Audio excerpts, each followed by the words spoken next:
Olá, seja muito bem-vindo. Sou Janaína Cunha, psicóloga, e no vídeo de hoje a gente vai conversar sobre THS.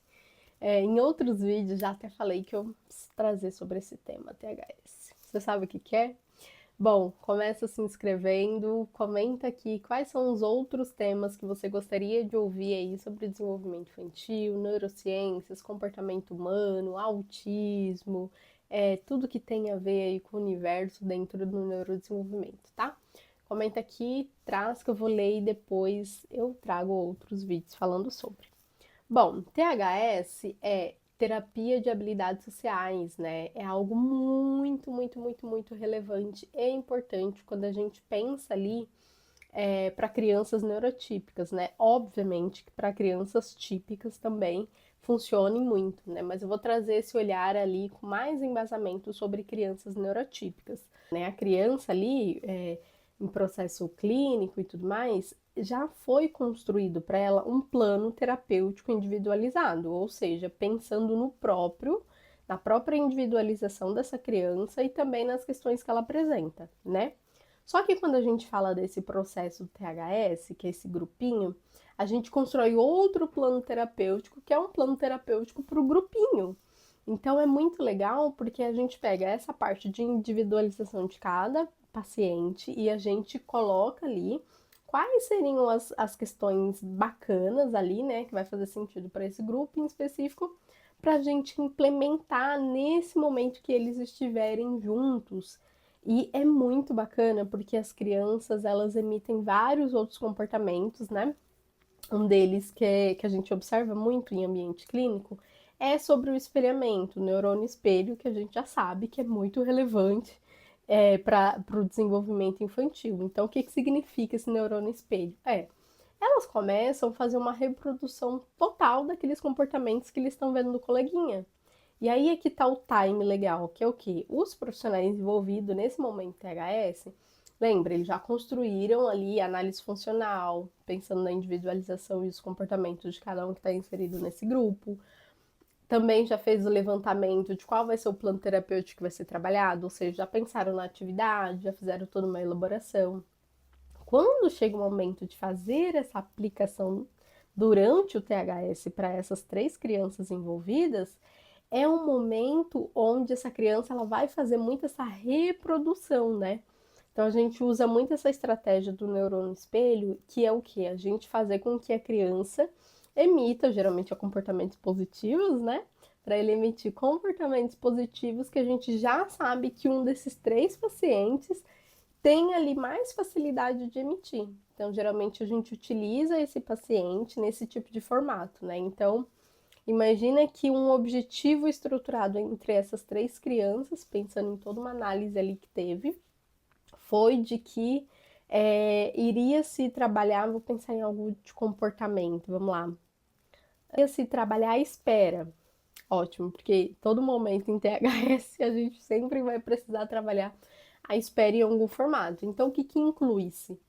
Imagina que eu vou levar, eu como terapeuta nesse ambiente, eu vou levar um brinquedo em específico, né, para essas crianças interagirem, e o objetivo é fazer com que cada criança brinque 1 minuto com aquele brinquedo, mas os outros dois coleguinhas não vão utilizar outros brinquedos, eles só vão observar e vão ter que aguardar. Ou seja, a gente está nesse processo de estimular a espera, então vai ter que esperar o colega brincar. Você vai ficar ali olhando o coleguinha, né? Ou o coleguinha contando uma história, por exemplo, e a gente vai ter que aguardar até passar para o próximo coleguinha. Qual que é o comportamento natural de qualquer criança nesse momento? Ela fica um pouco agitada, ela fica um pouco ansiosa. Se o coleguinha, se ela identificar que aquilo que o coleguinha tá contando de historinha até chegar a vez dela é interessante, é claro, ela tem mais tempo de atenção, de concentração. Mas caso não, ela começa a emitir vários outros comportamentos que a gente fala que são inadequados. Mas lembra, o objetivo é com que essa criança ela emita o comportamento de espera. Então, mesmo que ela emita alguns certos inadequados, se ela esperou o tempo ideal, a gente dá um check, porque ela fez ela cumpriu com aquele planejado, né? E aí chega a vez dessa outra criança, e aí essas outras duas novamente vai precisar fazer essa mesma coisa, e assim sucessivamente. Então, esse é um exemplo em como pode ser trabalhado ali dentro do THS alguns comportamentos, alguns objetivos, né? Claro que existem muitos, aqui só trouxe um exemplo desse da espera, e que também a espera dá para ser trabalhado em vários formatos diferentes, né? Esse é um dos que a gente consegue fazer essa elaboração. E o ponto que eu quero chegar é assim, lembra que eu falei do neurônios espelho? Então, imagina que a primeira criança que começou a elaborar a historinha, com aquele brinquedo que ela estava em uso, tem uma alta probabilidade em comportamento de reprodução, em comportamento de neurônio espelho, a segunda criança trazer algum contexto muito semelhante da primeira criança. Ou seja, da história, ou seja, de como ela tá manipulando o brinquedinho, brincando ali, né? Vai trazer muito esse olhar de uma cópia mesmo. Ou seja, ela copiou alguma informação de que ela viu que o primeiro colega fez. E a terceira criança tem uma alta probabilidade dela copiar tanto os comportamentos que a primeira criança repassou, claro que se ela tiver com nível de atenção, né? E também da segunda criança. Então, quando a gente fala de neurônios espelho, é nesse sentido. Então, dentro dessa terapia social, a gente faz essas estratégias porque nisso a gente está fazendo com que o paciente ele consiga adquirir a habilidade de espera. E aí a gente depois vai até aumentando um pouco esse tempo, porque a gente vai entendendo de que ele ganhou mais essa habilidade, né? Ele ganhou mais esse tempo ali para conseguir exercer, por exemplo, a espera. E também, ao mesmo tempo, a gente está fazendo uma estimulação cognitiva para que ele tenha atenção, concentração, para que ele consiga reproduzir, ou seja, copiar as historinhas ali, ou que ele ouviu, que ele viu, que ele prestou atenção, e ele emite esse comportamento de espelhamento, que é um comportamento que a gente entende que é muito relevante quando a gente fala de crianças neurotípicas, né? Deles realmente terem essa cópia no comportamento. Então, a gente consegue utilizar dentro dessa terapia de habilidade para a gente estimular essas habilidades sociais. E óbvio, né? Eles vão estar ali fazendo todo esse trabalho com os pares, ou seja, os colegas, né?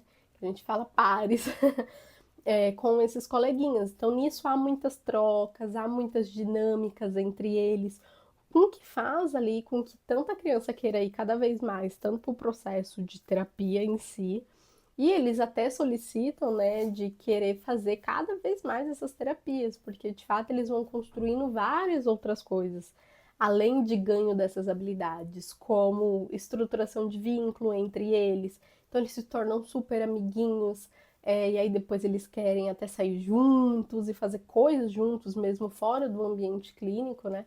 Mas para vocês entenderem a relevância que é quando tem nesses espaços clínicos esses momentos ali dessas crianças juntas, com objetivos, com tudo bem estruturado, formalizado, com os planos construídos, pensando em cada grupinho.